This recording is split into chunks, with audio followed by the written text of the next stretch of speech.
కామారెడ్డి జిల్లా నిజాం సాగర్లోని నవోదయ విద్యాలయంలో నలుగురు ఉపాధ్యాయులు కీచక అవతారం ఎత్తారు.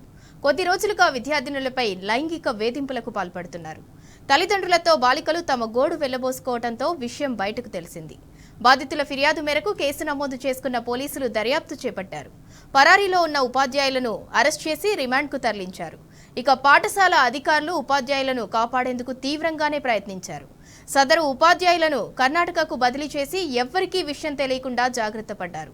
అయినా విషయం బయటకు పొక్కటంతో బాధితులంతా కటకటాల పాలయ్యారు.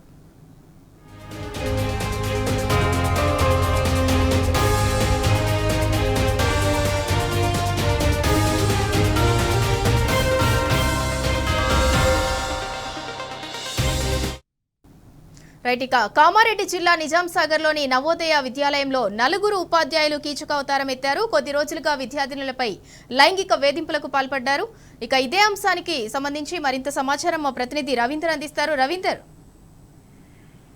ఈ విషయం ఆలస్యంగా వెలుగులోకి వచ్చింది. నిజాం సాగర్ మండలం కేంద్రంలో ఉన్నటువంటి నవోదయ విద్యాలయంలో విద్యార్థినులపై లైంగిక వేధింపులకు పాల్పడుతున్నారు, హరాస్మెంట్ చేస్తున్నారని గత కొద్ది రోజుల నుంచి విద్యార్థినులు ఆవేదన వ్యక్తం చేస్తున్నారు. వాళ్ళని కలవడానికి వచ్చిన తల్లిదండ్రులకు వాళ్ళ విషయాన్ని మొరపెట్టుకుంటున్నారు.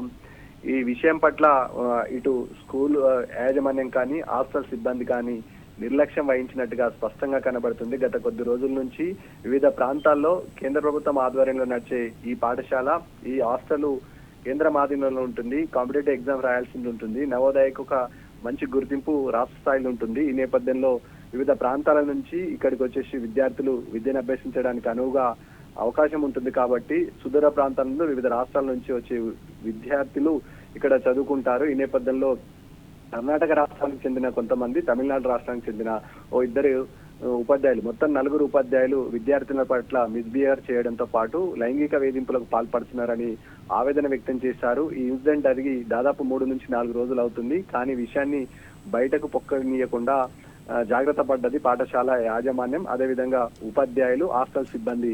ఈ నేపథ్యంలో నిన్న తాజాగా వెలుగులోకి వచ్చిన అంశం ఏమిటంటే విద్యార్థులను కలవడానికి తల్లిదండ్రులు వస్తే వారితోని స్కూల్ నుంచి తీసుకెళ్లమని మొరపెట్టుకున్నారు. ఈ నేపథ్యంలో ఏంటని వాకప్ చేసిన పరిస్థితుల్లో విద్యార్థుల తల్లిదండ్రులతో చెప్పిన విషయం, మాకు గత కొద్ది రోజుల నుంచి హాస్టల్ ఇబ్బందిగా మారింది, ఉపాధ్యాయులు తరచూ వేధిస్తున్నారని ఆవేదన వ్యక్తం చేయడం జరిగింది. ఆవేదన వ్యక్తం చేసినటువంటి తరుణంలో ఉపాధ్యాయుని నిలదీసిన సందర్భం స్పష్టంగా కనబడింది. ఈ నేపథ్యంలో ప్రిన్సిపల్ లేడు, వైస్ ప్రిన్సిపల్ ఆధ్వర్యంలో పాఠశాల కొనసాగుతుంది. వైస్ ప్రిన్సిపల్స్ ని గట్టిగా నిలదీయంతో విషయం ఒప్పుకున్నారు. ఆ పాటికే ఆ నలుగురు ఉపాధ్యాయులు ఎవరైతే ఉన్నారో వారిని కర్ణాటక రాష్ట్రానికి గోప్యంగా బదిలీ చేయడం జరిగింది. కర్ణాటక రాష్ట్రంలో వాళ్ళు విధులు కూడా హాజరవుతున్నారు. అక్కడికి తెలంగాణ ప్రాంతపు సంబంధించిన పోలీసులు వెళ్లి వారిని పట్టుకొని రిమాండ్ తరలించిన సందర్భం స్పష్టంగా కనబడుతుంది. గత కొద్ది రోజుల నుంచి స్కూల్లో సక్రమంగా విద్యాబోధన జరగకపోవడంతో పాటు అసాంఘిక కార్యక్రమాలు కొనసాగుతున్నాయని నిజాం సాగర్ మండల వ్యాప్తంగా అనేక మంది చర్చించుకుంటారు. ఈ నేపథ్యంలో ఈ విషయం వెలుగులోకి రావడంతో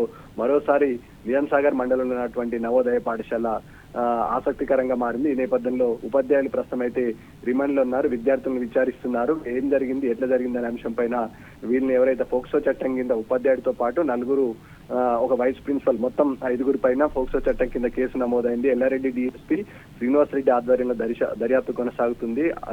సాధ్యాసాధ్యాలు కారణాలపైన విశ్లేషించడం జరుగుతుంది. గత కొద్ది రోజుల నుంచి విద్యార్థులను కౌన్సిలింగ్ చేసినటువంటి ఉపాధ్యాయులు, అదేవిధంగా ఇటు పోలీసులకు ఫిర్యాదు అందిన తరుణంలో పోలీసులు కూడా ప్రత్యేక చట్టం, పోక్సో చట్టం కింద కేసు నమోదు చేసి దర్యాప్తు అయితే కొనసాగుతుంది. నలుగురు ఉపాధ్యాయులను ప్రస్తుతం అరెస్ట్ చేసి రిమాండ్ తరలించే సందర్భం స్పష్టంగా కనబడుతుంది.